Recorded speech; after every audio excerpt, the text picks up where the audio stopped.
తరతరాల నుండి ఎంతో అద్భుతమైనటువంటి శరీరాలని పొంది మంచి మనస్సుని పొంది ఎంతో మంది తల్లిదండ్రుల యొక్క సాన్నిధ్యాన్ని ఆశీర్వాదాన్ని పొంది మంచి గుణకర్మ స్వభావాలటువంటి అన్ని ప్రాణులలో శ్రేష్టమైనటువంటి జన్మ మానవ జన్మ. ఆ మానవ జన్మ ఎప్పుడైతే పరోపకారం చేస్తుందో, ఇతరులకు ఉపకారం చేస్తుందో, మనందరం చేస్తామో అప్పుడు మానవ జన్మ అన్నిటికంటే గొప్పది. లేదు అంటే ఇతర ప్రాణులన్నీ కూడా సంతానోత్పత్తి అవి కూడా చేస్తాయి, మానవుడు చేస్తున్నాడు.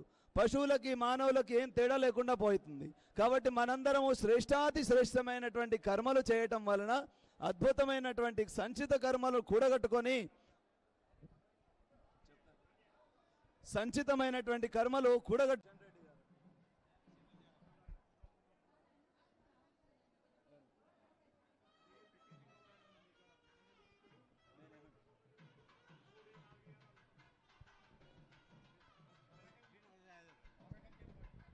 స్వాగతం సుస్వాగతం.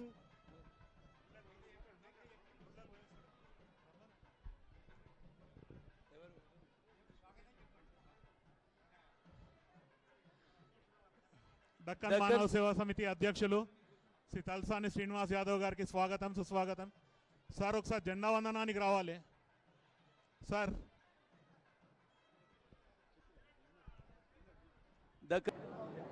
ఆషాఢ మాసం ఉజ్జయిని మాంకాళి జాతర ఉదయం 4:05 ప్రారంభం కావడం జరిగింది. గడిచిన ఒక నెల నుంచి మరి ఇక్కడ ఉన్నటువంటి అధికారులు కానివ్వండి, స్థానికంగా ఉండేటువంటి పెద్దలు కానివ్వండి, దక్కన్ మానవ సేవా సమితి, ఆర్య సమాజ్ అందరినీ సమన్వయం చేసుకొని మరి నిన్నటి వరకు కూడా ఏర్పాట్ల విషయంలో అన్ని డిపార్ట్మెంట్ల సహకారం తీసుకొని మరి పండుగ జయప్రదం జరగాలి.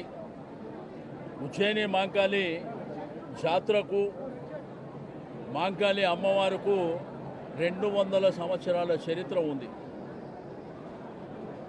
ఆ తర్వాత దక్కన్ మానవ సేవా సమితి 100 సంవత్సరాల చరిత్ర.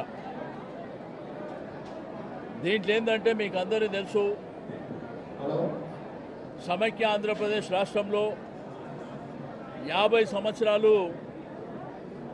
స్టేట్ ఫెస్టివల్ కింద అనౌన్స్ చేయాలనే డిమాండు, రాష్ట్ర పండుగగా అనౌన్స్ చేయాలనేటువంటి డిమాండ్ ఉన్నప్పటికీ 2014లో తెలంగాణ రాష్ట్రం ఏర్పడిన తర్వాత తొలి ముఖ్యమంత్రి కేసీఆర్ గారు స్టేట్ ఫెస్టివల్ కింద అనౌన్స్ చేయడం, అమ్మవారికి బంగారు బోనం చేయించడం, మరి రాష్ట్రంలో గోల్కొండ కానివ్వండి, ఇక్కడ సికింద్రాబాద్ కానివ్వండి, ఉమ్మడి దేవాలయాలు కానివ్వండి అంగరంగ వైభవంగా